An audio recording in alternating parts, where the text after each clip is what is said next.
Seja bem-vindo a mais um podcast. Lembre-se de seguir o Slip Slop no Spotify e se inscrever no YouTube. Bom, no episódio de hoje, estamos na ilustre presença de Yali Carvalho. Ela é ativista ambiental, voluntária do Engajamundo, redatora do jornal Clima e fundadora do movimento Fridays for Future na cidade de Caicó. Quem já acompanha o podcast há bastante tempo, já viu a maioria dos episódios e quem não perde um, né? Provavelmente já viu você por aqui e já sabe qual é o tópico que você mais fala e sobre o que você vive falando também. E se interessou um pouco mais, também foi procurar coisas que você tá engajada, né? Seus projetos, seus textos. Então eu queria que você, além de se introduzir novamente, né, para possíveis pessoas novas ouvindo, abordar um pouco mais sobre o que você faz, quais são os seus intuitos fazendo isso, o que você quer realizando as coisas que você almeja, sabe? Oi, Paulo. Oi, pessoal. É uma honra estar aqui de novo. Eu não sou muito de aparecer, de dar entrevistas ou gravar podcasts, mas é bem legal estar aqui, ainda mais porque é feito por um amigo. Quem ouviu o episódio que a gente gravou há um tempo já sabe que eu sou ativista ambiental, né? Eu faço parte de ONGs, de movimentos, eu me articulo nesse sentido de militar pela mitigação das mudanças climáticas, pela adaptação das mudanças climáticas, para a gente conseguir enfrentar essa problemática que nós já podemos perceber os impactos na nossa vida cotidiana e levar isso para mais pessoas. Você perguntou algo que é bem difícil assim de se responder. O que eu espero com isso? Eu acho que é uma luta bem cansativa, mas que vale a pena, porque tanto eu quanto outros ativistas estamos nela para tentar transformar a nossa realidade, para lutar pelo nosso futuro, mas também lutar pelo nosso presente, porque nós precisamos disso, nós precisamos ter na nossa consciência o que está acontecendo agora, o que é a crise climática, o que causa essa crise, o que nós podemos fazer em relação aos problemas socioambientais, como a gente pode juntar isso a outras causas sociais, porque não tem como separar justiça climática de justiça social, como nós podemos levantar mais vozes. E eu acho que isso é o massa desse ativismo, dessa militância, né? Todo mundo junto, são pessoas diferentes, de regiões diferentes que estão lutando por uma causa só. Então, tem até uma frase muito legal que eu tenho até uma camisa com ela, de tanto que eu gosto. A luta pela Mãe Terra é a mãe de todas as lutas, né? Porque dentro dessa luta ambiental nós encontramos pessoas brancas, negras, indígenas, asiáticas, enfim, de todas as raças e etnias, de todos os tipos de cultura, mulheres, não binários, homens, pessoas trans, pessoas cis, LGBTs no geral.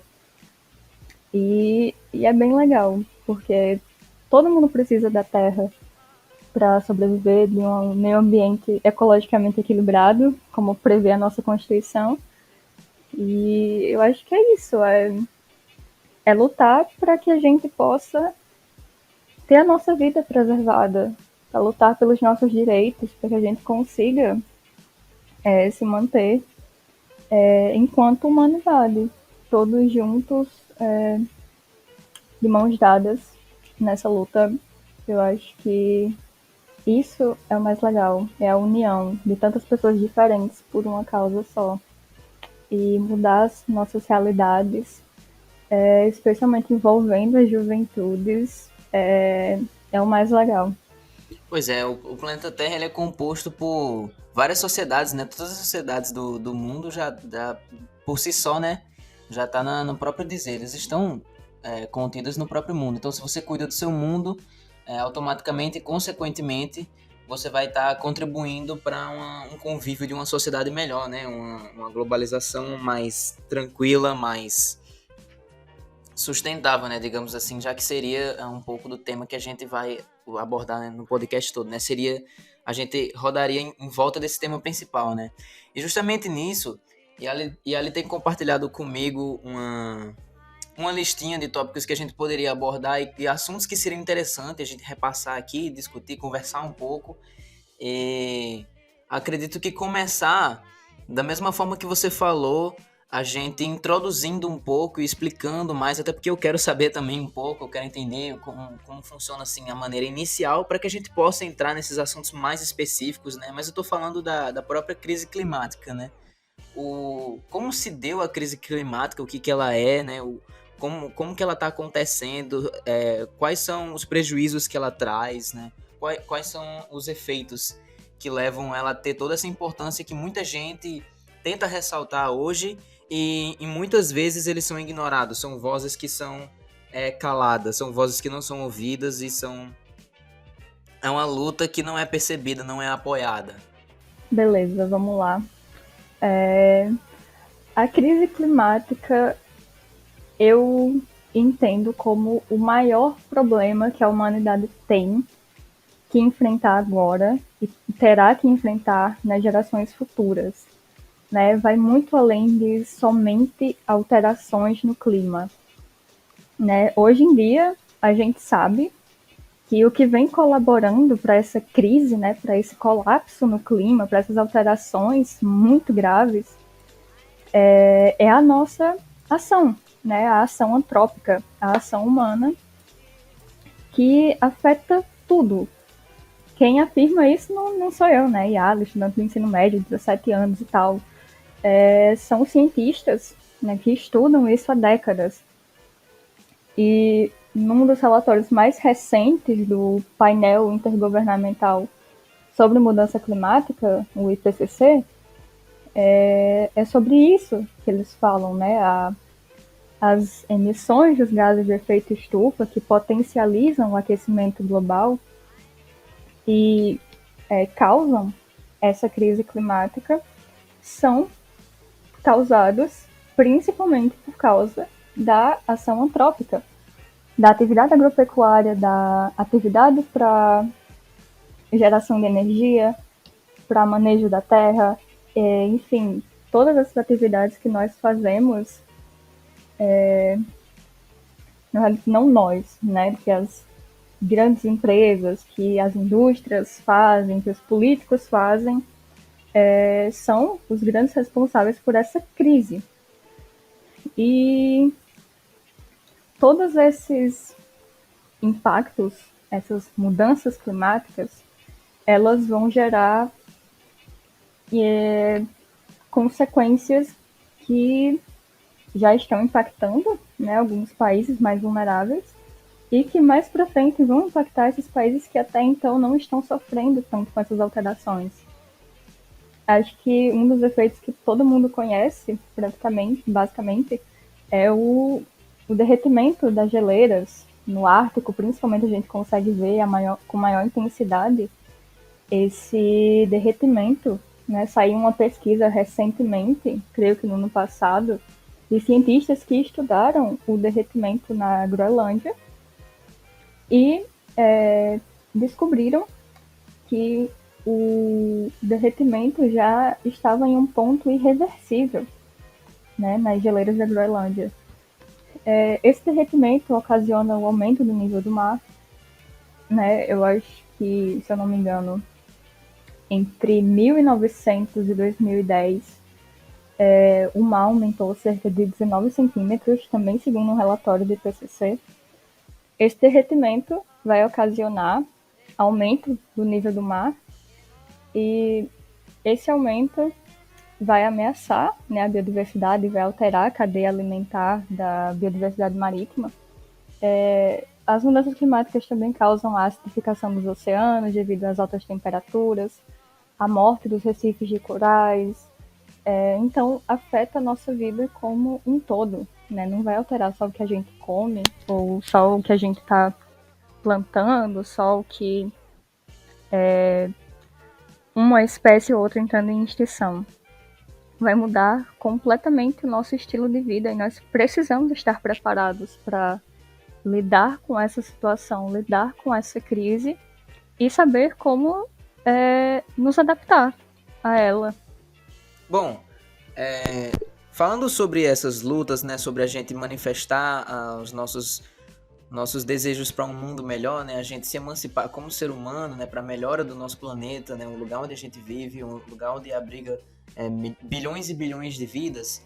A gente sabe que antigamente a possibilidade disso acontecer tinha certas diferenças, certas até dificuldades de se realizarem por causa da falta, assim, eu não sei se seria o termo correto, mas a falta de globalização, porque uma coisa que aumentou muito a globalização não é a falta, né? Aí, seria escassez? Não sei. Mas o ponto que eu estou tentando fazer é que com a tecnologia, o avanço da tecnologia, né, internet, aparelhos celulares, computadores, isso ajudou muito a todas as nações se conectarem de maneira mais rápida, mais fácil, mais eficiente.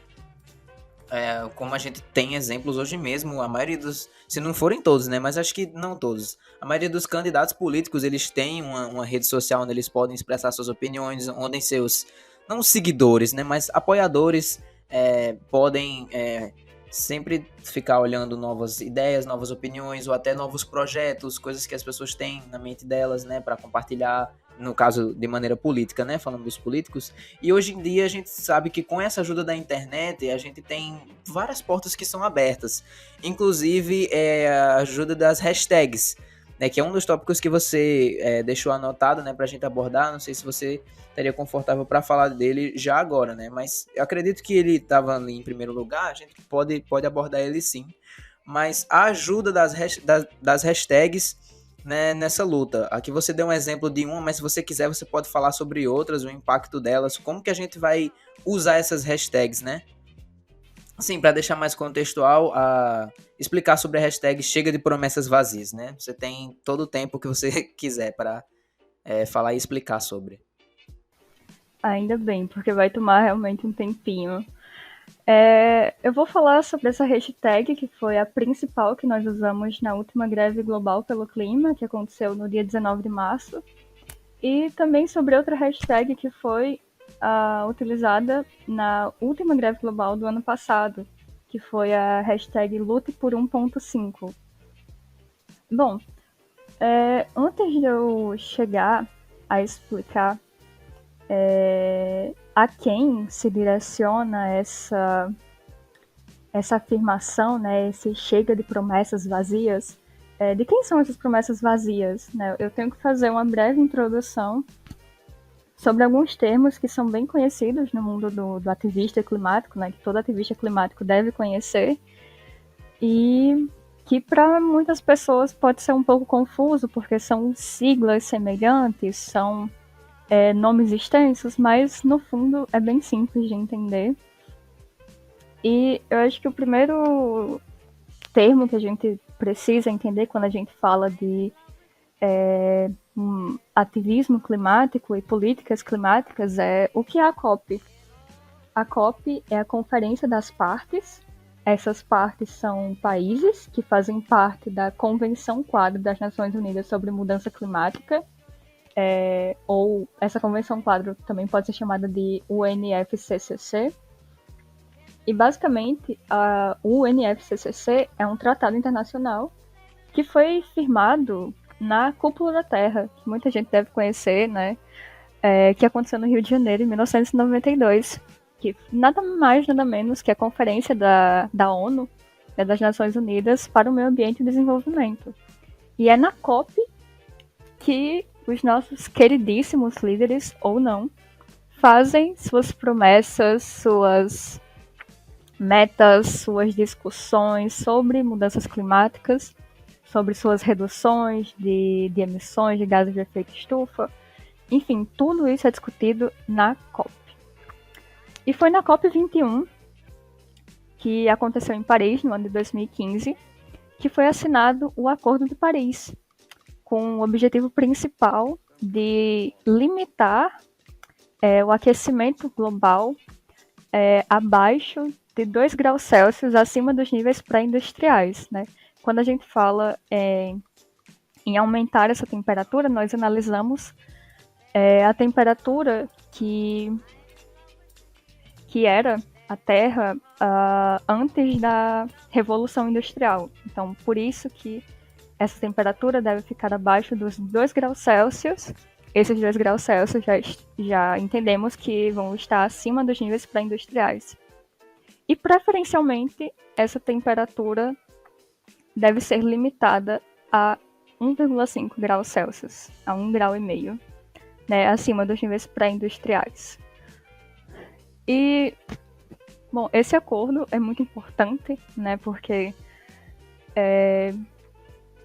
limitar pode parecer pouca coisa, né, a diferença de 0,5 grau pode parecer pouca coisa, mas é muito importante ter em mente que até o mínimo aumento, né, até o aumento de 1,5 graus Celsius já está afetando muito o planeta e que é uma tentativa de amenizar os impactos da crise climática, né?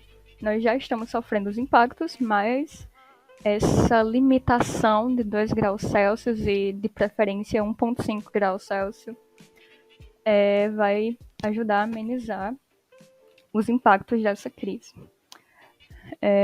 No Acordo de Paris também visava outras medidas, né, de capacidade, aumentar a capacidade de adaptação aos impactos da crise climática, reduzir as emissões dos países.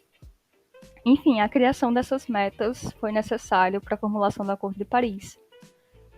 E, bom, acho que o último conceito que a gente precisa entender também é que antes da COP21, né, antes da COP onde foi firmado o Acordo de Paris, os países tiveram que concordar em fazer suas INDCs, que em português significa pretendidas contribuições nacionalmente determinadas, que não são um bicho de 7 cabeças, são documentos com as ambições de cada país para a redução de emissões dos gases de efeito estufa. Por exemplo, a NDC brasileira, ela foi atualizada em 2020, né, no ano passado, e eles já tinham um compromisso de reduzir as emissões líquidas totais de gases de efeito estufa em 37% até 2025, né, em relação ao número de emissões de 2005. E assumiram um compromisso de reduzir em até 43% as emissões até 2030. E a NDC, eu acho que o que causou mais polêmica nessa NDC foi a meta de atingir zero emissões até 2060. Porque, analisando relatórios do IPCC, a comunidade científica como um todo, e nós que somos ativistas, sabemos que isso é muito grave, é insuficiente e com certeza não significa nada, não muda em nada o que nós precisamos mudar. Nós precisamos, pelo menos, reduzir as emissões a zero até 2050, preferencialmente antes disso. E aí o Brasil lança uma dessa, né? O Brasil, como sempre, decepcionando em relação ao meio ambiente. E agora que eu expliquei tudo isso, chegamos no porquê da hashtag. A gente analisou, com muitas reuniões, tudo. A gente fez documentos, análises. Nós vimos que era urgente falar sobre isso, né? Os líderes mundiais não estão cumprindo o prometido na COP21 e as suas NDCs são falhas. E é por isso que a gente enfatizou, na última greve global, a necessidade de ação. Né? Nós precisamos de ação urgentemente. E se os caras continuam fazendo promessas vazias, tipo, vamos cortar nossas emissões até 2060, isso não significa nada. Isso é inaceitável no ponto que a gente está. Isso para limitar o aquecimento a 1,5 graus Celsius é utópico, sabe? Não dá, sabe? Isso com certeza ultrapassaria o limite de 1,5 graus Celsius que nós precisamos atingir para evitar catástrofes ainda maiores. E é por isso que nós utilizamos a hashtag no ano passado Lute por 1,5, porque limitar o aquecimento do planeta a 1,5 graus Celsius faz muita diferença. Tipo, entre algumas das situações que eu posso citar aqui agora, de diferença entre 1,5 graus Celsius e 2 graus Celsius, né, que não parece uma grande diferença, mas, por exemplo, regiões que já sofrem com calor extremo, elas podem ficar até 14% mais quentes, enfrentarem mais ondas de calor com aquecimento de 1,5 graus Celsius. Com um aumento de 2 graus Celsius, essas regiões podem ficar 37% mais quentes. Então, e também em relação aos recifes de corais, com um aumento de 1,5 graus Celsius, 70% a 90% dos recifes de corais podem desaparecer, podem morrer. Né? E com o aumento de 2 graus Celsius, 99% dos recifes de corais podem morrer. Então, é isso. É algo que parece insignificante, mas 0,5 grau faz muita diferença. E é exatamente por isso que nós precisamos limitar o aumento dessa temperatura, para que a gente consiga mitigar melhor os efeitos e conseguirmos nos adaptar melhor à crise climática. Essa questão da promessa vazia, assim, para eu entender, seria basicamente se eu dissesse: eu vou aprender a tocar guitarra até os meus 60 anos. Tipo, isso seria uma promessa vazia, porque eu acredito que quando você tá declarando isso, você meio que tá relaxando, né? Você tá, por exemplo, numa situação, não especifiquei a idade, né? Mas, tipo assim, se você tiver 20 anos, 18, 15, e você fizer esse tipo de promessa, tipo, até com 60 eu vou ver se eu aprendo. Isso não seria meio que uma promessa vazia, né? Foi isso que eu entendi, né? Seria basicamente isso, né? Bom, no caso, você ainda tem chance de cumprir a sua promessa. Você tá com 17, 18 anos e promete que até os 60 você vai aprender a tocar guitarra. Você tem um prazo, você fez uma promessa, você pode cumprir. Mas a situação, por exemplo, do Ministério do Meio Ambiente do Brasil, que diz que vai neutralizar as emissões até 2060, é basicamente eles dizerem que eles vão aprender a tocar guitarra até os 60 anos, e aí logo em seguida eles vão e cortam as próprias mãos. É mais ou menos isso, a ideia das promessas vazias. Os caras dizem... No caso, não teria servido pra nada, né? Ter pra aprendido, nada. Já que eles não iam usar mesmo. Exatamente. E tipo, essa é a ideia. Os caras estão prometendo reduzir as emissões, mas não estão fazendo nada para isso. E estão colocando um prazo que não bate com os dados, não bate com o que nós precisamos fazer, sabe? Então, se nós precisamos reduzir as emissões se nós precisamos zerar as emissões até 2050, por que diabos você está prometendo zerar até 2060? É ilógico, nós não temos esse tempo. Pare de agir como se nós tivéssemos. Isso é inútil, nós já vamos estar colapsados. Isso é uma promessa vazia porque não faz sentido. Nós já vamos estar num ponto que não... já vai estar uma desgraça, né? Não vai ter sentido. Essa meta simplesmente não faz sentido.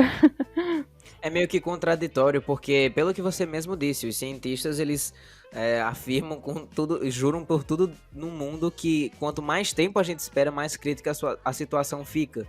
Exato. Então, quanto mais tempo você relaxar, mais vai ser difícil de você lidar futuramente. E já tá sendo difícil de lidar agora, imagina quanto mais tempo esperar. Então, eu acredito também que isso seja promissório e que essa luta, esse ativismo esteja...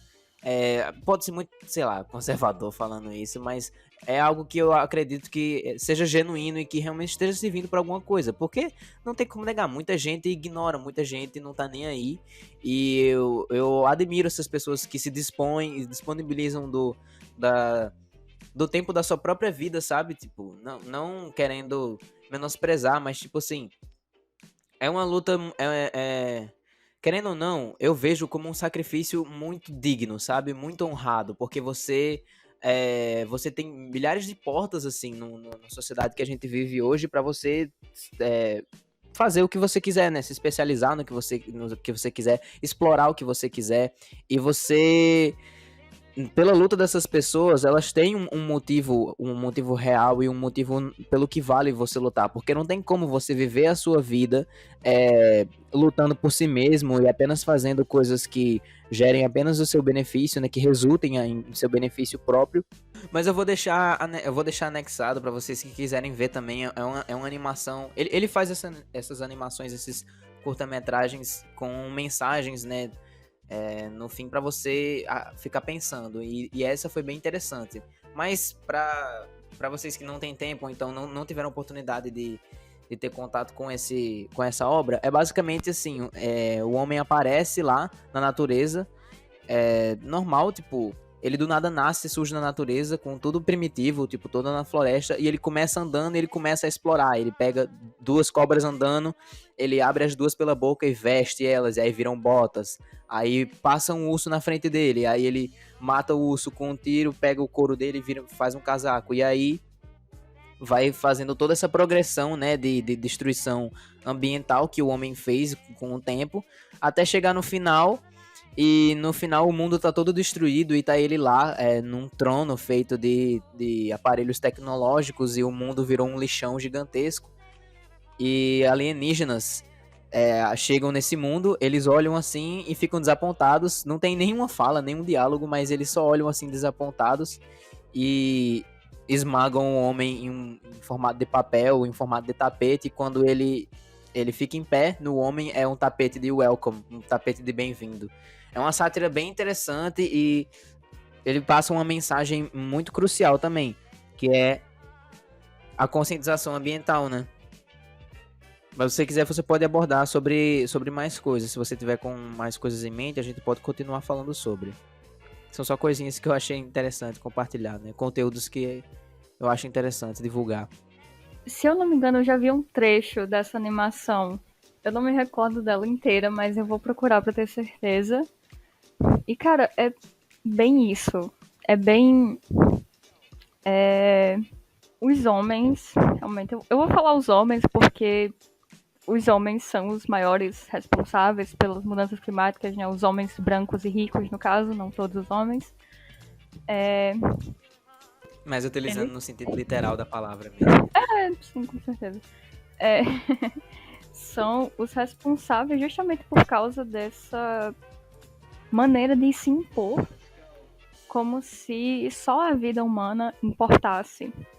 Como se nós não tivéssemos que nos manter em equilíbrio com os outros seres vivos. Como se um animal só servisse para ser ou nossa roupa, ou para ceder matéria-prima, ou para ser nossa comida. Mas não. Não tem problema se em um ambiente equilibrado você consome carne animal, você pega leite, por exemplo, de uma vaca, se você também pega o couro dela para fazer outras coisas, mas se tem pouquíssimas vacas e você vê que elas estão ameaçadas, mas você continua fazendo isso porque só o que importa é satisfazer os seus desejos, isso é o problema. Ou então, se só tem 2 vacas e você força ela a se reproduzirem de uma maneira doentia e que tortura elas, só para satisfazer também os seus desejos. Isso é o que a gente vê hoje em dia. É isso que as grandes empresas fazem. É isso que os responsáveis por essa crise fazem. Eles colocam primeiro o lucro e depois o ser humano acima de tudo. Não importa. Você tá Desculpa levantando interromper, mas agora você falando isso, eu percebi, voltando, dando uma revisada, né? Olhando sobre aquela lista de coisas que você me falou e eu dei uma olhada também. Isso acaba voltando muito naquela luta do veganismo, né? E aí, um dos tópicos que você tava falando e que me mostrou era que era a mãe das lutas, uma coisa assim, né? Você falou no início. O ativismo ambiental é meio que a mãe das lutas, porque todas elas vão estar girando em torno de uma só, né? Do planeta Terra. Então o ativismo ambiental, ele meio que vai afetar todas aquelas outras lutas. E uma explosão uma epifania, sei lá, que eu tive agora, foi sobre essa questão que você falou, do homem, quando você especificou, né? Em sua maioria, os homens, né? Responsáveis pela destruição do meio ambiente, e homens no sentido literal da palavra, né? Não englobando a raça humana. E aí me veio na cabeça, porque acredito que você ainda vai falar sobre a questão política, né, os líderes governamentais. Não sei se você estava falando sobre eles também, ou então só sobre os donos das empresas, ou então os donos daquelas alianças comerciais. Mas para frente a gente pode sim falar um pouco sobre a questão política, né, a política do Brasil, a política dos países que estão se dando bem, né, estão, Sim, sim. entre aspas, sendo mais sustentáveis. Mas no quesito mesmo de gênero, a gente tem índices hoje da representação masculina ser a maior, né? Ser a maioria no meio político. Então, se existe esse privilégio, é muito difícil a gente ter a confiança da diversidade de pensamentos, porque é tudo uma visão só. É tipo um monopensamento, não sei nem se essa palavra existe, mas a destruição do planeta Terra, isso é a culpa, né? Supostamente falando, seria dos homens, né?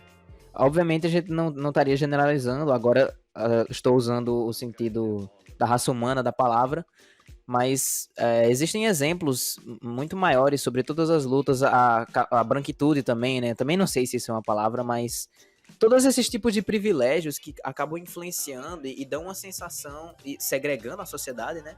E dando uma sensação de autoridade, sabe? Uma sensação de importância maior do que outros povos e de ignorância do planeta Terra, já que você tem domínio da maioria das outras coisas. Se você é um homem branco, cis, né? Como é o padrão do estereótipo da ignorância, né?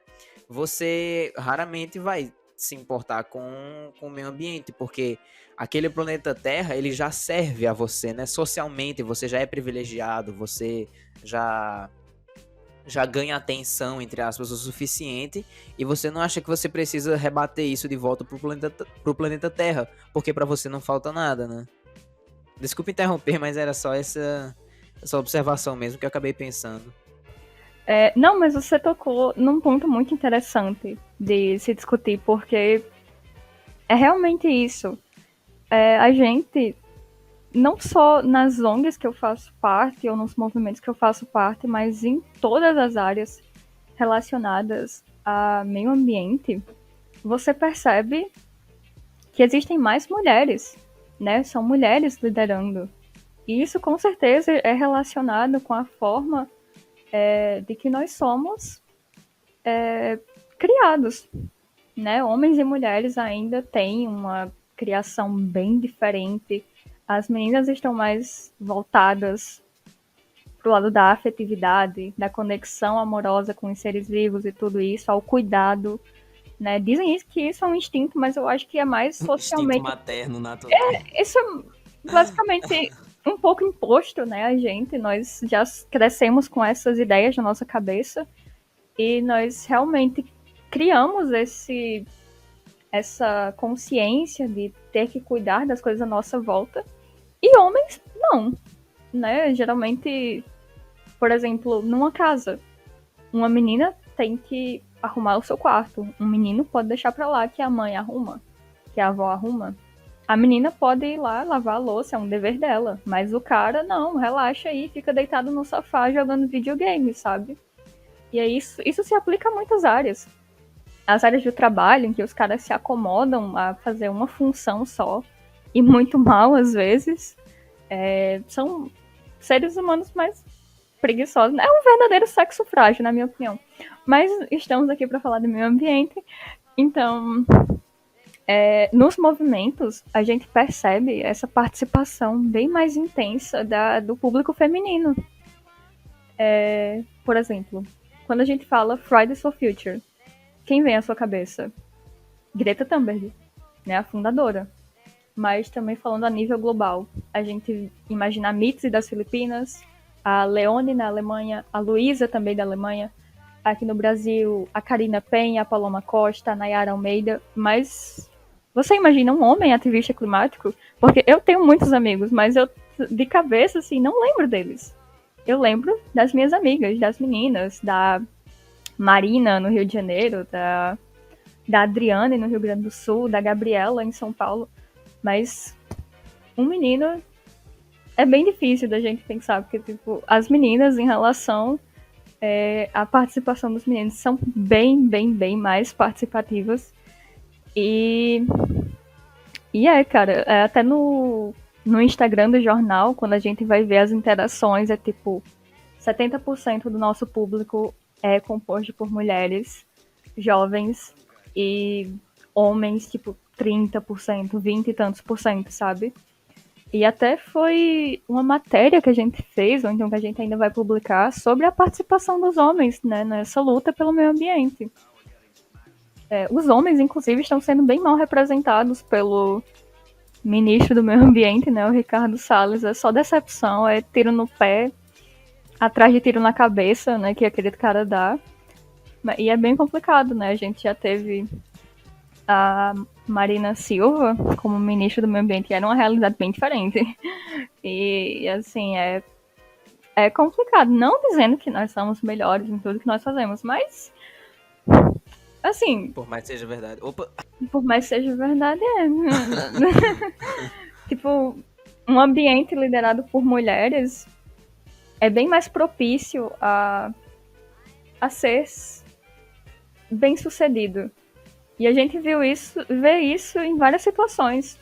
No enfrentamento à pandemia, qual é o país que teve mais sucesso em extinguir os casos, em fazer um lockdown efetivo, em cumprir as normas dos cientistas? Nova Zelândia. Chutar...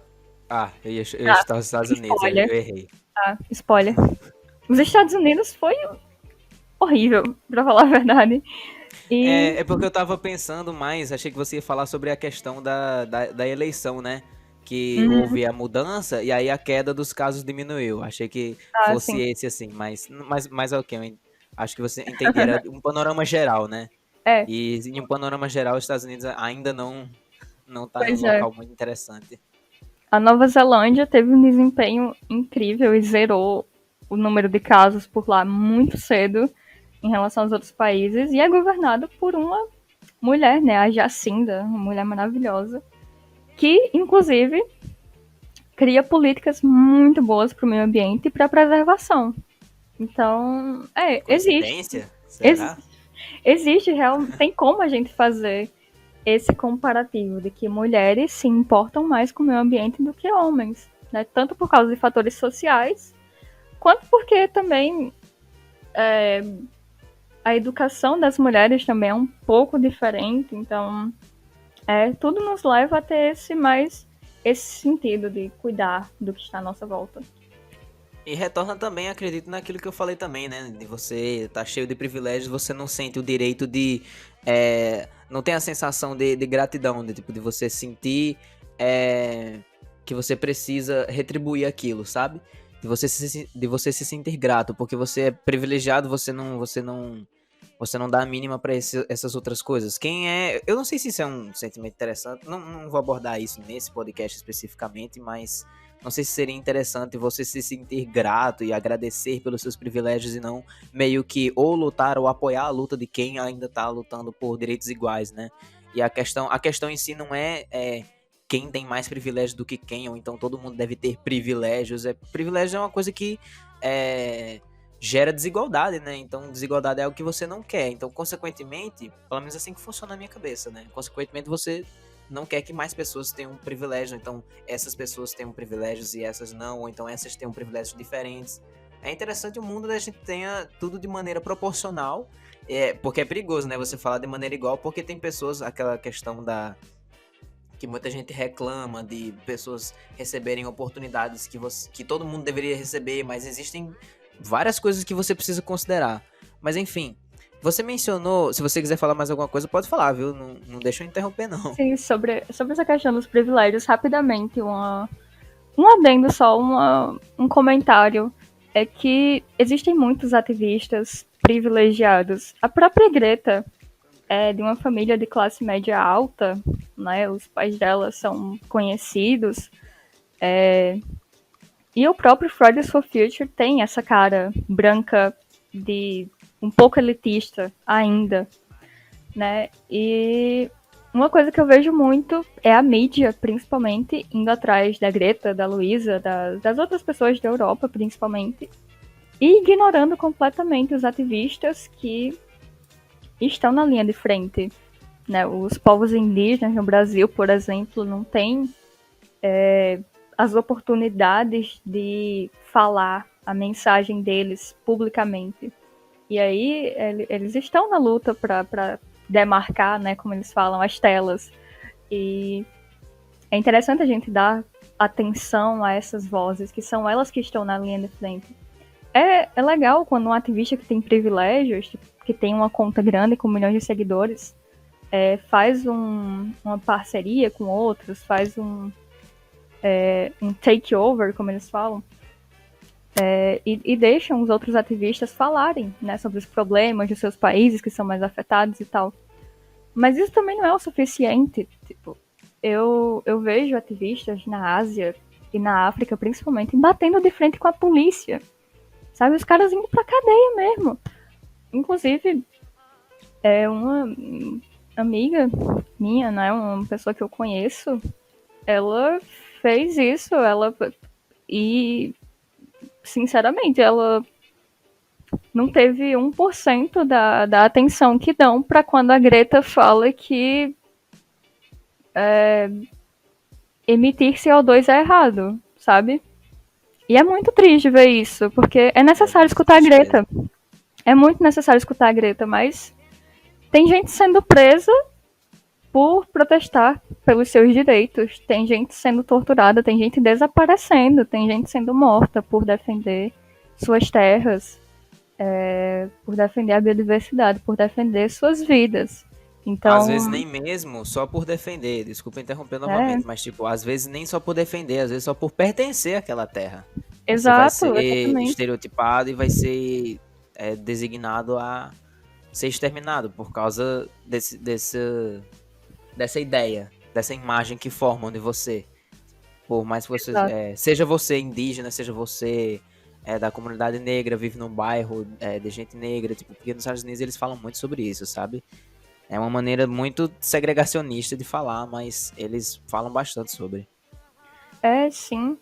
E aí, enquanto eu sou uma mulher branca, então, de alguma maneira, tendo menos ou mais, eu tenho alguns privilégios ainda por causa da minha cor.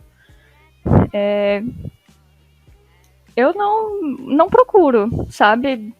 Às vezes aparecem oportunidades de dar entrevista, de aparecer em tal jornal, em tal emissora falando sobre tal tema.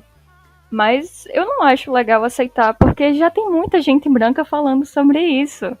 Já tem muita gente privilegiada falando sobre isso. Então, por que tipo, você não tira 10 minutos de uma fala da Greta para escutar uma colega nossa que tá lá na Índia batendo de frente com o primeiro-ministro porque ela está defendendo os agricultores, né? Por que você não está falando sobre isso? Por que você não está ouvindo a luta daquelas pessoas? Pô, é muito sobre isso, da gente saber usar o nosso privilégio e dizer, pô, não fala comigo não, que eu já estou sendo muito bem representada.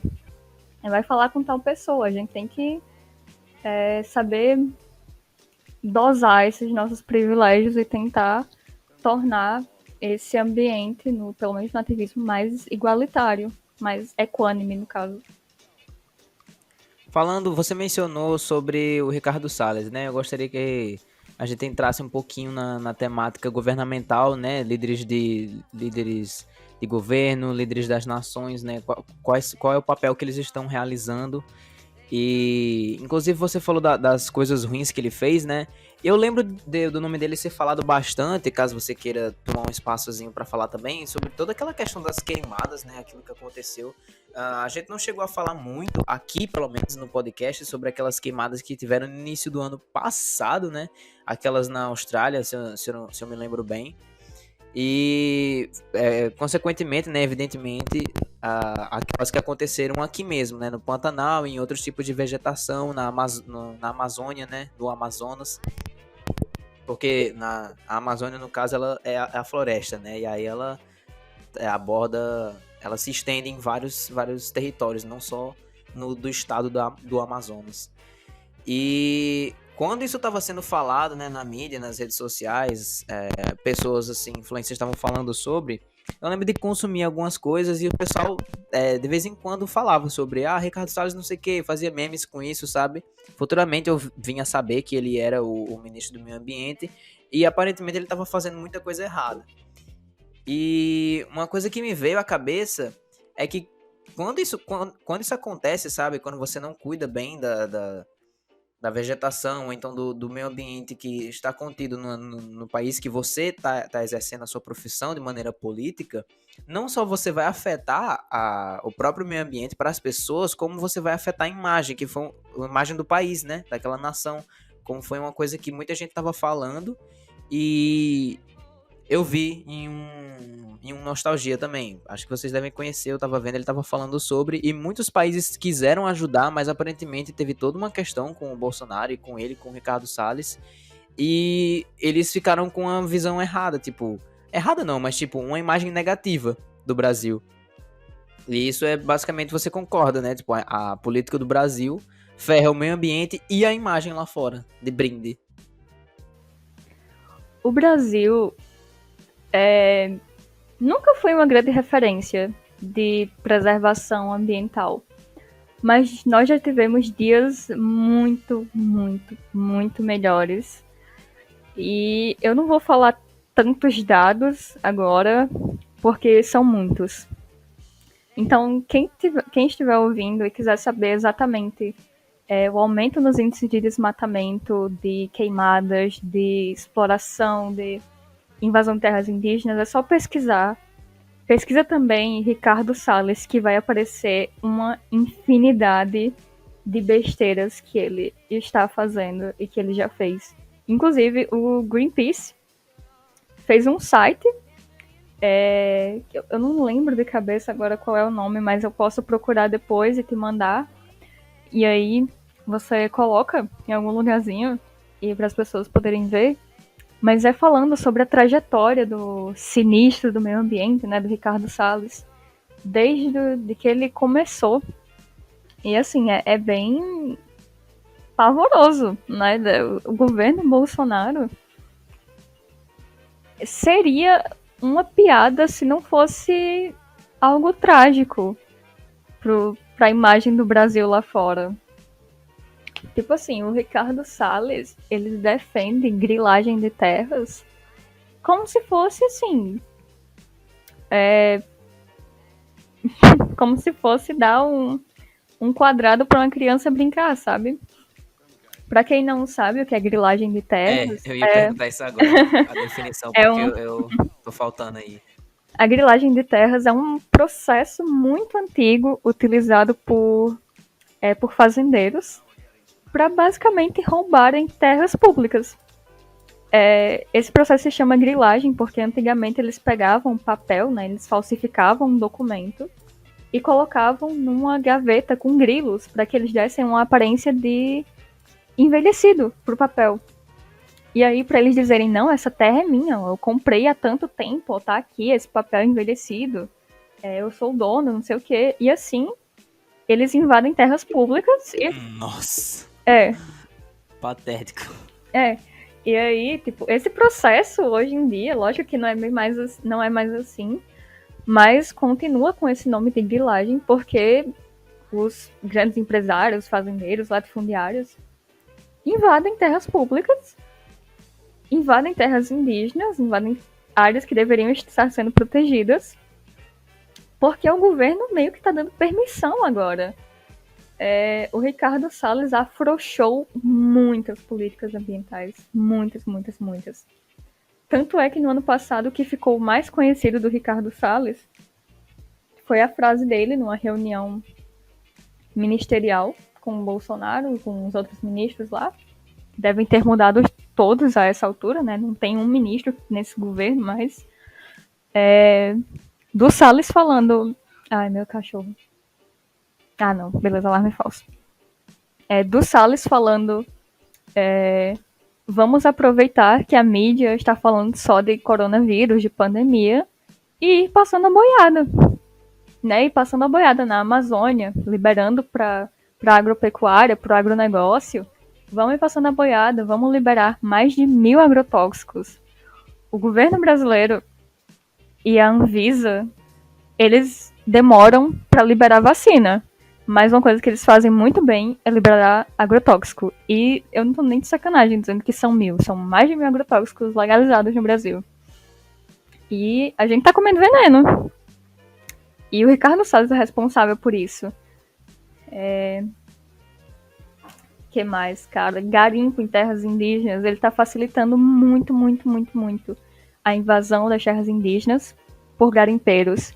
Ele chegou em um território dos Munduruku, no Pará, do povo indígena Munduruku, e falou que os indígenas queriam garimpo.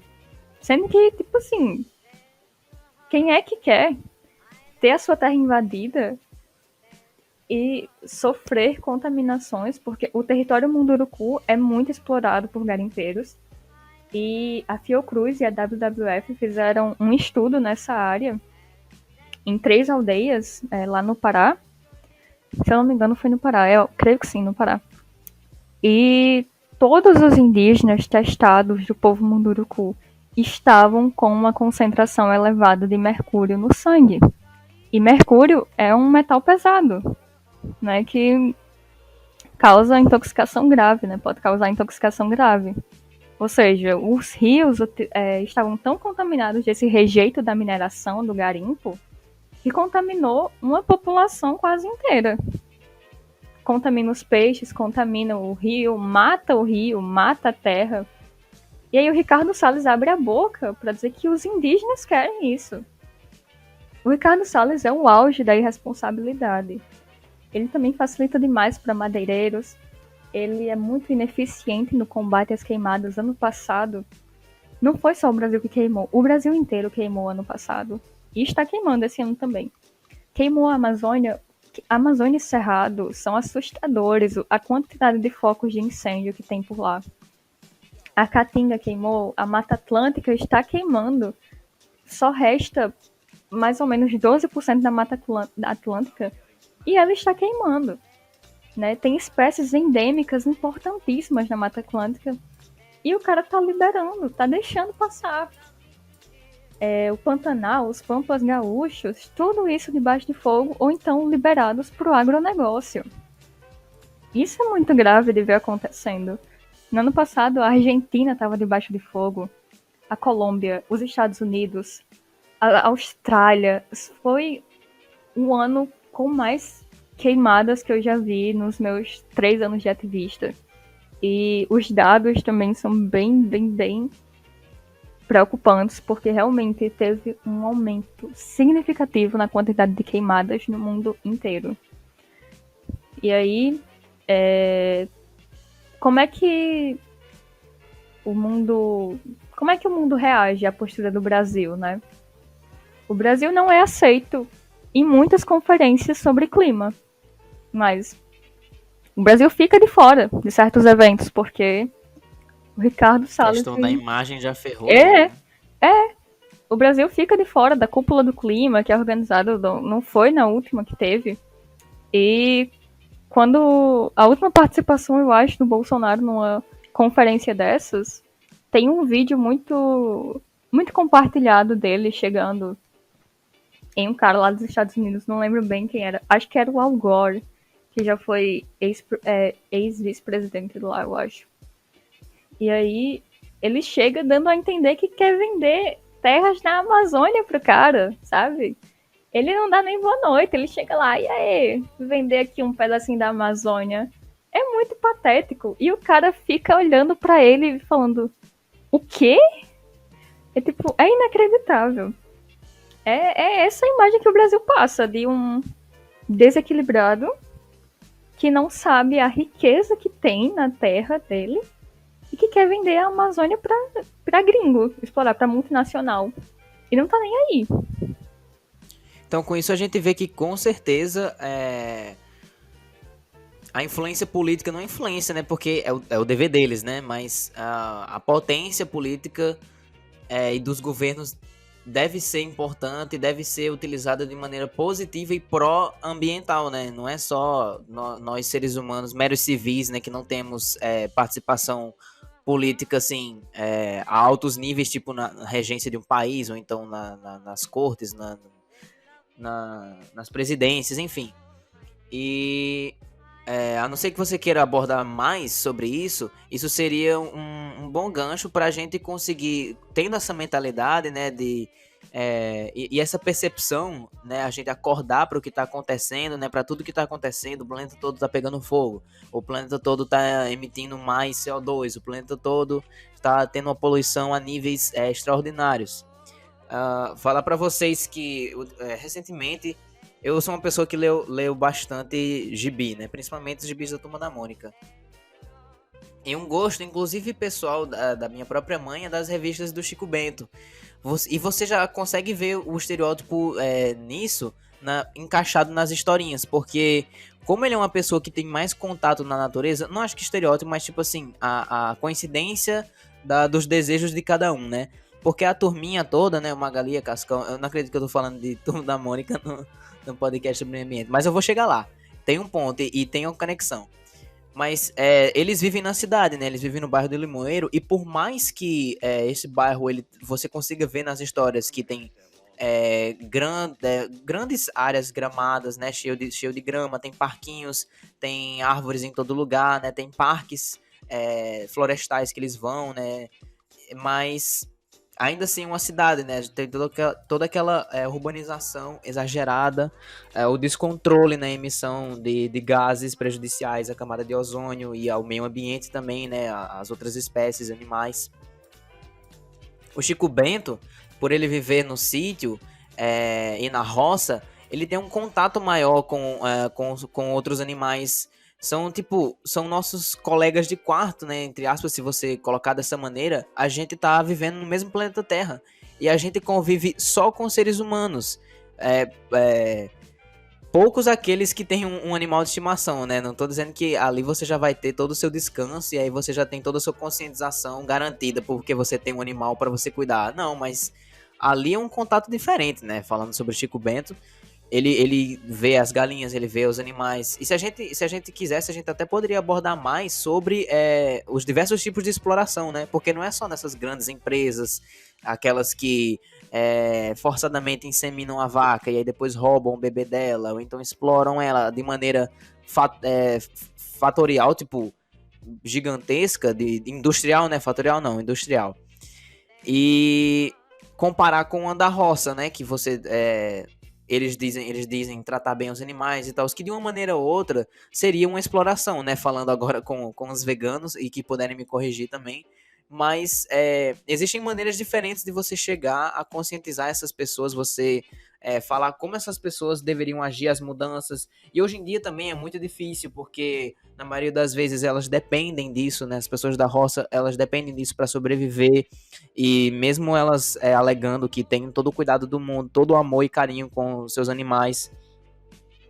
Enfim, nessa historinha do Chico Bento, era falando sobre a hora do planeta. Não sei se você vai falar também sobre. É uma coisa que me deixa com uma pulga atrás da orelha também, essa questão da hora do planeta, que tem muitas coisas, muitas controvérsias sobre, e muitas dúvidas que eu tenho também. Não muitas, mas o suficiente para deixar um vazio assim na compreensão de para que isso serve. Mas ele estava falando sobre a hora do planeta e que tinha lá na cidade, que ele tinha ido visitar o primo dele na cidade. E na roça não tinha algo desse tipo. Então ele convenceu o pai dele e eventualmente o pai dele falou sobre um lago que ele ia na infância e ele adorava ir lá nadar, pescar, e aí ele gostaria de ir lá de novo. Quando ele foi, o lago tava todo poluído e tinha gente, tipo, andando de lancha, essas coisas, jogando lixo, tinha esgoto de algumas empresas, algumas fábricazinhas ali sendo jogadas lá.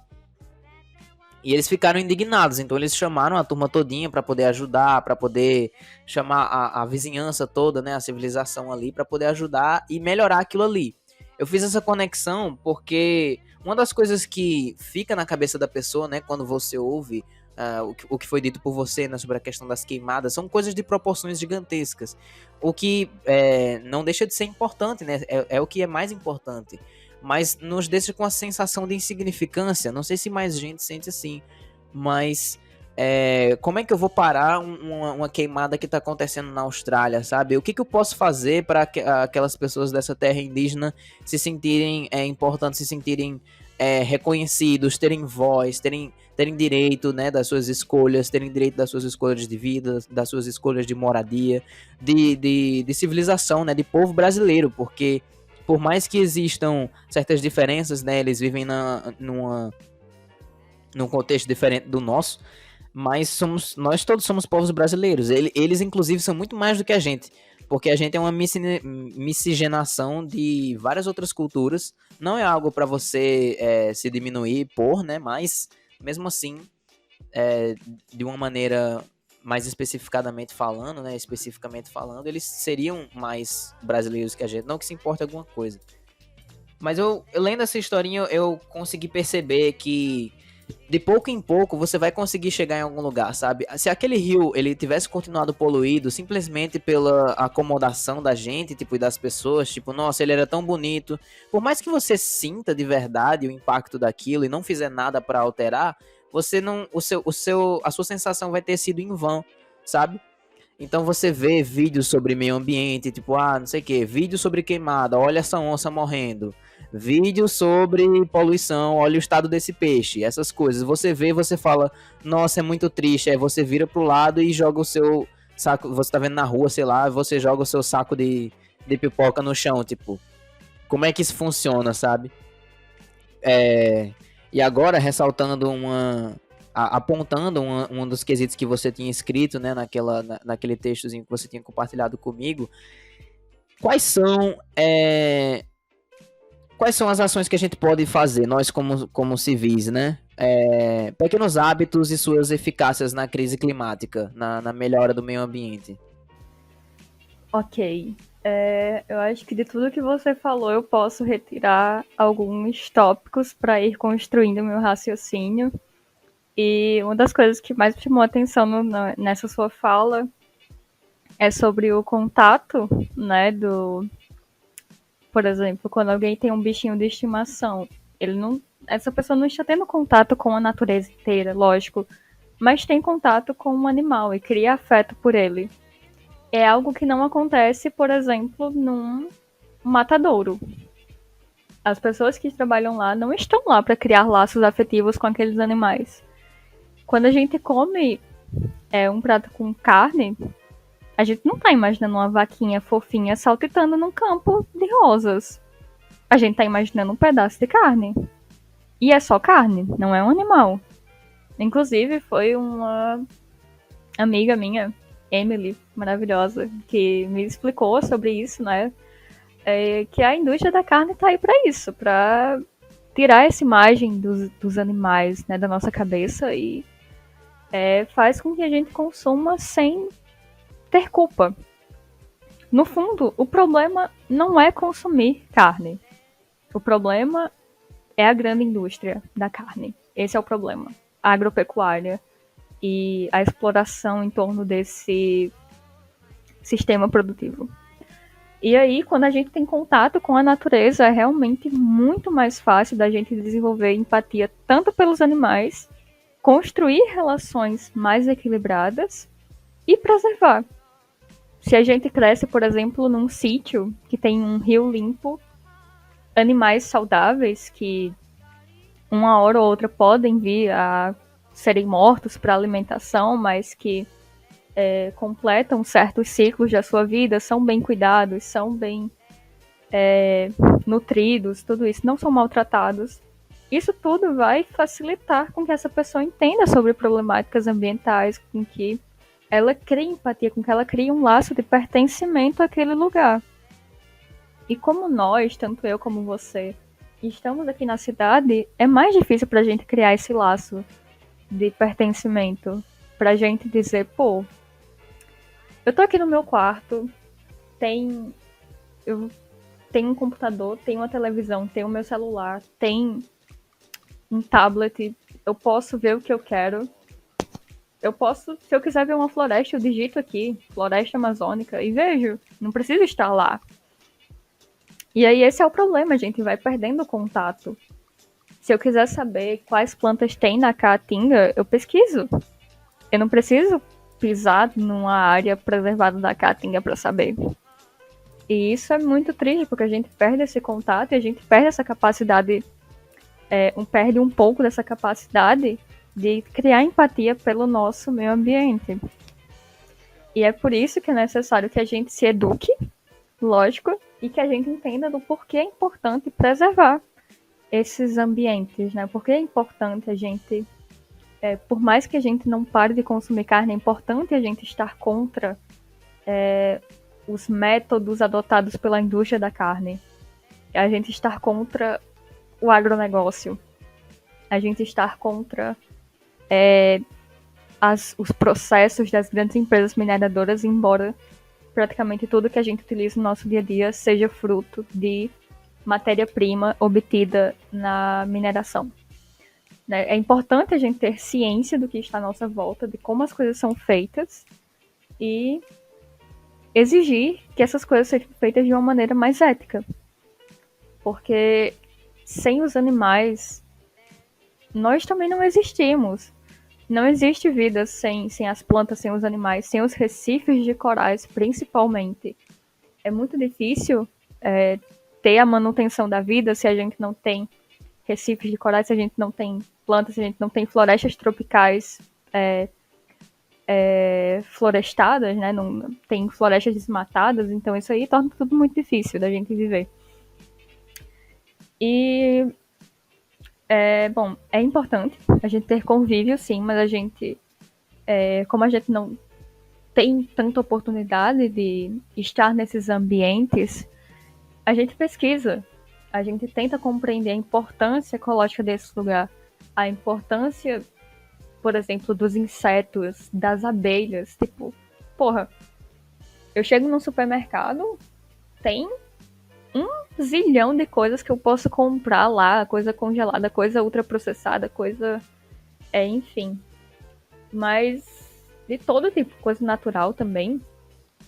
Mas quantas dessas coisas existiriam se não tivesse abelhas para polinizar? Ou outros insetos? A gente não para pra pensar nisso. A gente não para pra pensar que 1.000 agrotóxicos estão sendo liberados nas plantações, né, nos grandes latifúndios aí do agronegócio, que estão matando abelhas.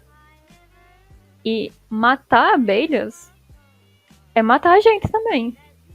Porque sem as abelhas, né, que são um dos principais polinizadores, eu poderia gravar um podcast só falando de abelhas, a gente não tem o que comer, cara. A gente tem muita pouca variedade. E esse é outro problema, né? A perca da variedade dessas espécies que a gente pode consumir e que vão manter o meio ambiente equilibrado. E aí tudo isso a gente vai deixando passar. Esse negócio das abelhas parece que foi tipo 50 milhões, né, em questão de um ano ou algo parecido, 50 milhões de abelhas mortas por agrotóxico. Eu não sei exatamente o número, mas sim, com certeza ultrapassa os milhões. São números gigantescos. E em São Paulo, inclusive, estão muito preocupados com a situação, porque são milhares de abelhas morrendo assim, rapidamente. Então é uma Ó, situação muito urgente. citando aqui uma matéria da BBC, uma investigação em Santa Catarina revelou que cerca de 50 milhões de abelhas morreram envenenadas por agrotóxico em janeiro do ano de 2019. Pois é. Mas só em Santa Catarina.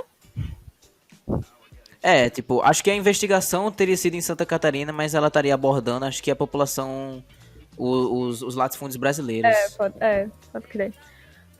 E pronto. Mas se vocês estão ouvindo, deem uma olhada mais sobre isso. Procurem ver isso mais a fundo. É porque eu tive Exatamente. contato com essa notícia e resolvi salvar para falar aqui. Mas quem quiser se aprofundar mais para ter uma noção mais exata, foi uma notícia que estava aqui, apareceu e aí eu quis editar, mas fique à vontade.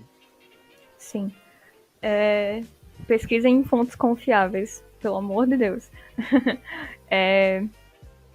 E a gente vai deixando essas coisas passarem e sem perceber, né? A gente não busca se atualizar, se não passar na televisão a gente não vê, se não passar no Twitter a gente não vê, se não tiver uma hashtag a gente não vê. Então é bem difícil manter a nossa relação com a natureza e saber que nós precisamos dela equilibrada, nós precisamos de uma cadeia alimentar equilibrada. Nós não podemos estar dominando toda a cadeia alimentar. Nós precisamos entender que nós somos parte de uma cadeia alimentar que precisa se manter equilibrada. Eu não posso ser uma pessoa que mata 300 animais por dia porque eu quero, porque eu estou no topo da cadeia alimentar. Cara, isso é especismo, né, que chama, é um termo usado para isso. E é horrível. Mas, pronto, falando disso, ter uma relação com a natureza realmente ajuda a gente a criar empatia e a querer defender, né, criar esses laços.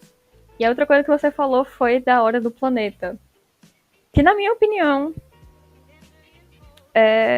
já pegando a sua pergunta de pequenos hábitos que nós podemos fazer, eu vou ser bem sincera e dizer que eu sou bastante contrária a essa ideia de que pequenos hábitos são o auge do ativismo climático. Porque, vamos assim, a hora do planeta, né? Você desliga as luzes da sua casa, se eu não me engano, por 1 hora, em determinado dia. Mas aí nos outros dias do ano você tá com a luz do seu quarto ligada, com a luz da sala, com a luz da cozinha, com televisão, computador, celular carregando. E no que isso vai mudar? É complicado falar sobre isso. Fui pego de surpresa agora. Um pouco complicado falar sobre... Esse é o problema desse discurso de que mudanças individuais vão afetar drasticamente os impactos das mudanças climáticas, tipo veganismo ou vegetarianismo. Eu não sou nem vegana nem vegetariana, mas assim, eu escuto de muitos veganos, inclusive também, que se você escolhe ser vegano porque você ama os animais, né, por qualquer justificativa, é muito válido. Mas você dizer que é vegano porque ser vegano vai resolver a crise climática é muito ilusório. Você está vivendo numa ilusão. E, tipo, embora faça bastante diferença, se todas as pessoas no Brasil, por exemplo, fossem vegetarianas ou veganas, porra, aí sim, agronegócio se matou, né? Morreu o agronegócio. Agora, isso não vai acontecer. Até porque existe um mercado externo muito forte que consome a carne do Brasil. Então, nós precisamos de soluções, de macro. Nós precisamos pensar no macro sempre, em mais. A gente sempre não pode pegar só as migalhas do bolo, tem que correr pro pedaço maior, né? Exatamente. A gente não pode pensar que desligar a luz do quarto por um dia ou que tomar um banho de 5 minutos vai solucionar alguma coisa. Se, por exemplo, a energia é vinda de uma fonte hidrelétrica que para ser produzida precisou inundar uma área enorme e destruir uma grande parte da biodiversidade, como foi o caso da usina de Belo Monte, em Altamira, no Pará, que fez uma população inteira ter que se deslocar, né? Conta isso aí. Cara, a usina de Belo Monte é outro episódio de podcast, né, que dá pra gravar. Mas basicamente ela... Então, tipo, só de maneira resumida, porque eu não fiquei sabendo. Era um projeto que há muitos anos estava sendo projetado já na região lá do Pará, na cidade de Altamira, ali perto de Altamira, né, não na cidade. E aí, os indígenas, o povo Kayapó, liderou bastante a resistência contra a construção dessa usina, que inicialmente se chamava Cararaô, se eu não estou enganada, e depois passou para Belo Monte. E, cara, resistiram, resistiram, resistiram. Tem uma foto muito famosa da Tuíra Kayapó, que ela aponta um facão, ela coloca um facão na garganta do diretor da Eletronorte, se eu não me engano, que era uma empresa de energia lá do norte, que estava defendendo a construção da usina hidrelétrica. Ela pega o facão e coloca na garganta dele. É uma das fotos mais conhecidas, eu acho, sobre a resistência do... para exibir a resistência do povo Kayapó nessa luta contra Belo Monte. Mas aí, no governo Dilma, Belo Monte foi aprovada e construíram Belo Monte. Como resultado, os povos indígenas tiveram que se deslocar, tiveram perdas gigantescas de biodiversidade, uma área inteira ficou inundada. A população de Altamira mais que dobrou em pouquíssimo tempo. E isso causou um desastre, porque falta saneamento, falta espaço, enfim, todos esses problemas urbanos. Quem quiser saber mais, existe um documentário chamado Belo Monte, o anúncio de uma guerra. Mostra tudo, mostra advogados do Instituto Socioambiental explicando por que a usina é prejudicial, mostra entrevista com os povos indígenas, é muito bom. E para quem quiser saber mais, pode ir lá atrás. E bom, do que adianta eu desligar a minha luz por 1 hora se minha energia está vindo de lá, se o problema é macro, se o problema é gigantesco, sabe? Eu posso fazer. É bom que eu faça isso, porque eu crio hábitos mais saudáveis de vida também. Né? As dietas vegetarianas, não dietas, as alimentações veganas e vegetarianas costumam ser bem mais saudáveis, bem mais balanceadas e equilibradas do que as refeições de quem consome uma quantidade exagerada de carne. Mas dizer que isso vai solucionar a longo prazo a crise climática ou qualquer problema socioambiental é bem problemático. Então, quando a gente fala do que pode ser feito, a gente pode se educar, né? A educação é a arma mais poderosa que a gente tem. E a gente pode pegar essa arma, né? Essa ferramenta, né? Eu não gosto de usar o termo arma. Essa ferramenta e ir passando para quem não tem acesso a ela. A gente pode educar as pessoas, a gente pode dialogar com as pessoas, a gente pode aprender com as pessoas. A gente aprende bastante falando com pequenos agricultores, agricultores familiares, povos indígenas, povos quilombolas, ribeirinhos. A gente aprende demais vendo os relatos dessas pessoas. Com isso, a gente vai se organizando em movimentos. A gente vai formulando as nossas demandas e a gente vai aprendendo o que a gente quer. A gente precisa culpar as pessoas certas. A gente não pode chegar numa pessoa que toma um banho de 15 minutos e dizer: você é responsável pelo desperdício de água do Brasil todo. Sendo que os maiores consumidores de água são os caras do agronegócio. Então, da agropecuária. Você mesma falou aqui na listinha do nosso roteiro que a gente tinha sobre o que é necessário, é basicamente o que você está falando, né?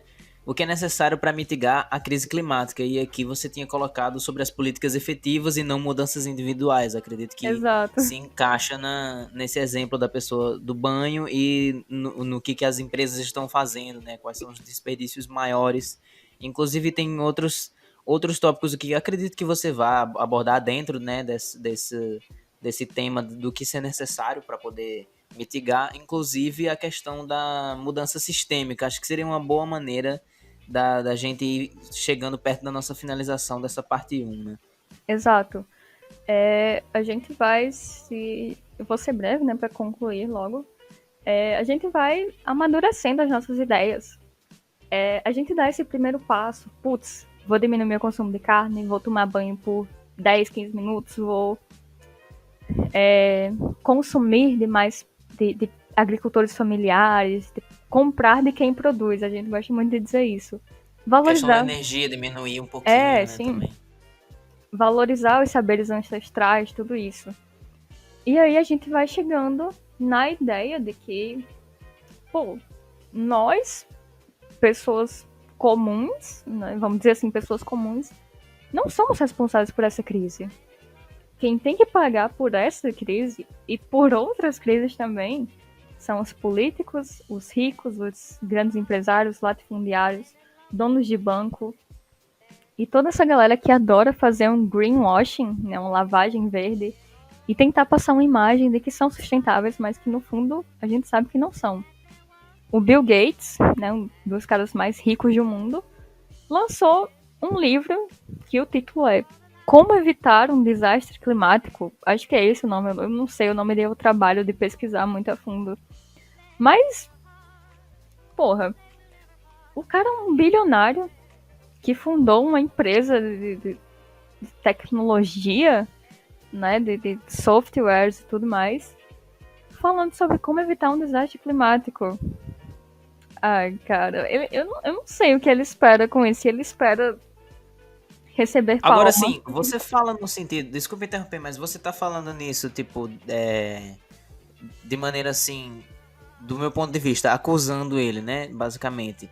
No sentido de o produto que ele criou não favorece a possibilidade do nosso planeta viver de uma maneira sustentável, né? E a favor do meio ambiente, devido a esse software dele, que outras coisas também, obviamente, não estão favorecendo, mas esse software não favorecer, ou o fato de ele ser bilionário, ele ter condições suficientes de poder ajudar outras coisas, tipo fornecer apoio, pode ser financeiro, pode ser influenciar também, né, de influencer, porque ele é um dos maiores bilionários do mundo, e isso já serve de muita coisa, né? É aquele exemplo que você deu, uma pessoa vai clicar na notícia de uma pessoa, tipo, que tá fazendo ativismo no seu local, vai clicar na notícia do Bill Gates. Então, tipo, em qual sentido você tá acusando ele? No sentido do produto dele ser ruim?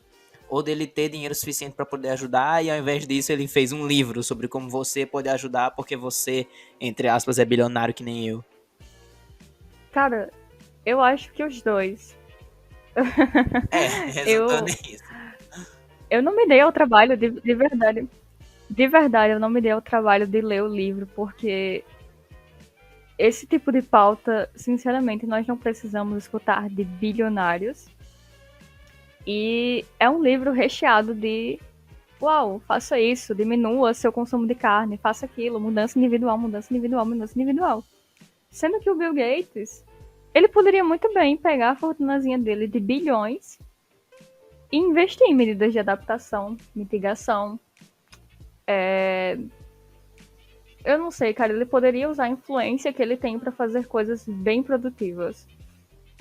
E quando a gente fala em mudança sistêmica, é justamente isso. A gente precisa superar o capitalismo.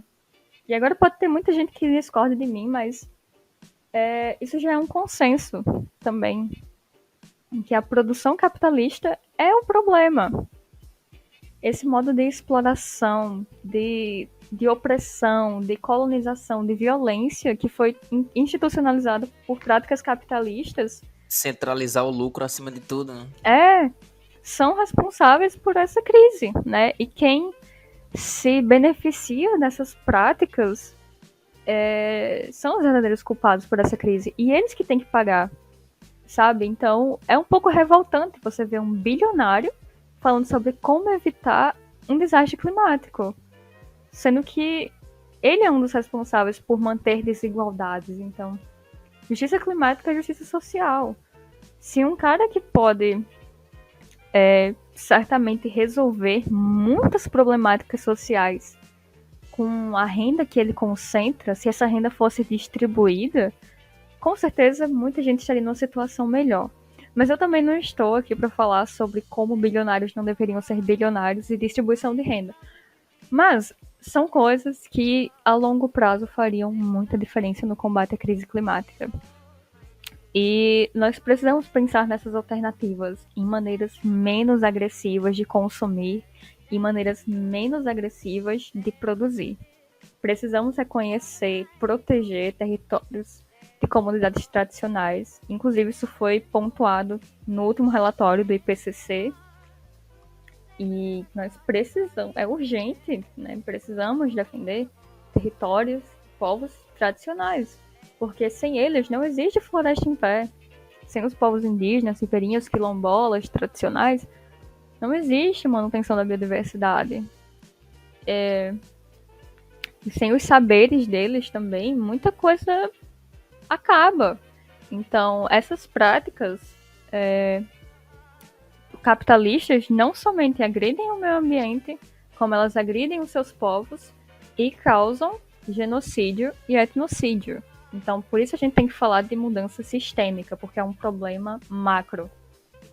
É algo até estranho, porque meio que o destino daquelas terras vai para uma pessoa, acaba em uma pessoa que nunca teve contato com aquelas terras. Tipo, de um lado você tem os indígenas que estão vivendo, um povo indígena está vivendo naquela localização, e você tem, sei lá, um ministro do meio ambiente, alguma coisa assim. Aí a pessoa viveu a vida toda lá naquela terra e o outro, tipo, não sabe nem que ela existe, viveu sempre na cidade, sabe? E fala, pronto, eu que não faço a mínima ideia do que tá acontecendo aí, vou decidir o que vai acontecer com ela. Vou desmatar e vocês vão tudo vazar e pegar o bacon. Tipo, é até estranho, é muito estranho isso. Exatamente. O cara, só porque tem dinheiro, ele coloca na cabeça, eu posso tudo. E isso se relaciona a, a todos os problemas que a gente tem. A crise climática, a problemas de gênero, desigualdade social, racial, enfim, tudo isso vem de uma hierarquia. De que pessoas ricas, especialmente se forem brancas e homens, estão no topo de tudo e podem fazer tudo porque tem dinheiro e tem os privilégios necessários para fazer tudo e serem os donos de tudo. Isso é muito complicado da gente reverter, mas é isso que é necessário. Eu gostaria que você explicasse um dos seus dizeres aqui falando sobre a crise, né? Não podemos evitar a crise, mas podemos amenizá-la. O que isso significa? A gente está condenado mesmo ao fim dos tempos? A gente só vai diminuir o estrago? Eu não diria que nós estamos condenados ao fim dos tempos, mas nós já estamos sentindo os impactos da crise climática, né? Como eu já falei. E vai acontecer.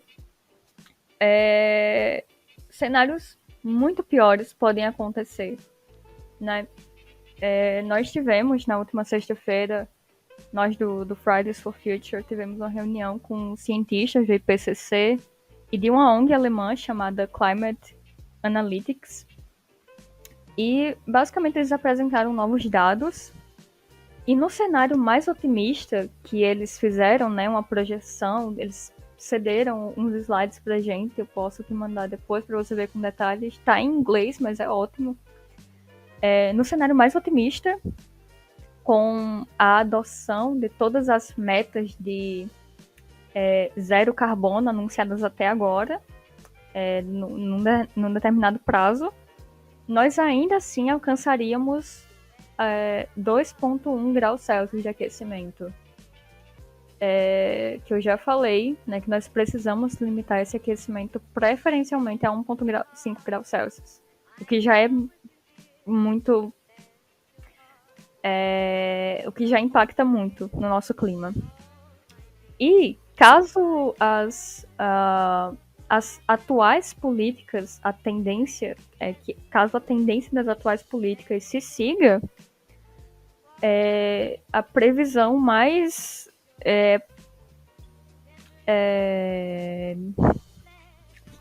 a probabilidade maior é de que nós alcancemos 3 graus Celsius de aquecimento. Então, todos os cenários são bem ruins, mas a gente ainda tem tempo de lutar por 1,5 graus Celsius e lidar com impactos que sejam ao menos passíveis de adaptação. E é isso que nós podemos fazer para amenizar. Nós precisamos adaptar os ecossistemas, as cidades, os transportes, os trabalhos, né, a geração de energia. Todo o nosso estilo de vida vai mudar com esse aquecimento de 1,5 graus Celsius. E precisamos estar preparados, porque a mudança vem, mas a gente não sabe com toda certeza se vai vir em um nível que a gente pode conter um pouco a catástrofe, ou se vai ser uma catástrofe total com um aquecimento acima de 2 graus Celsius a 4 graus Celsius. Ok, então basicamente a gente já está vivendo numa situação que está levando negatividade e está prejudicando a vida de outras pessoas, a situação de vários territórios ambientais espalhados pelo mundo todo, mas a gente consegue amenizar isso utilizando as atitudes certas, da maneira certa e, como você até mesmo falou antes, culpando as pessoas certas, né? Isso. Gostaria de abordar mais alguma coisa. A gente tem muita coisa para abordar ainda. Você que escutou até o final, a gente chegou praticamente na metade do que a gente queria abordar. A gente tem muitas mais coisas que a gente pode falar sobre. E eu queria também agradecer a você, primeiramente, por disponibilizar seu tempo para ter essa conversa maravilhosa, né? Agradecer sua companhia, sua presença aqui, que sempre tem sido algo muito recompensador. Muito obrigada pelo convite. Eu acho que antes de encerrar, eu só queria dizer pro pessoal que vai escutar isso daqui que vocês procurem fazer cursos sobre mudanças climáticas. Tem muitos cursos gratuitos por aí. E seguir nas redes sociais o Fridays for Future, as pessoas que falam sobre essas temáticas, inclusive indígenas também, procurem. O Instituto Socioambiental tem bastante informação no site deles. O Instituto Clima e Sociedade, o Greenpeace, a WWF, enfim, todas essas organizações que trabalham com o meio ambiente e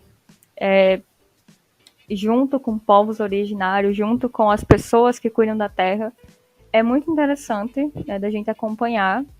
Na próxima parte, né, eu acho que a gente vai gravar outro episódio, eu posso trazer uma lista de mais pessoas, mas é bom sempre ficar acompanhando. E prestar atenção também nas pesquisas que saem. Estudem bastante, porque todo mundo precisa ter uma base do que vai acontecer. Não que eu esteja aqui sendo uma mensageira do caos, do apocalipse, mas é bom a gente estar preparado para os cenários. Uma maneira de nos avisar para a gente cuidar da nossa casa, né? Exato, exatamente. E nosso planeta. Acho que é isso aí. Foi uma conversa muito produtiva. Exato. O meu segundo agradecimento era justamente isso, né? Que eu falei, primeiramente, agradeço pela sua disponibilidade, né, e sua presença.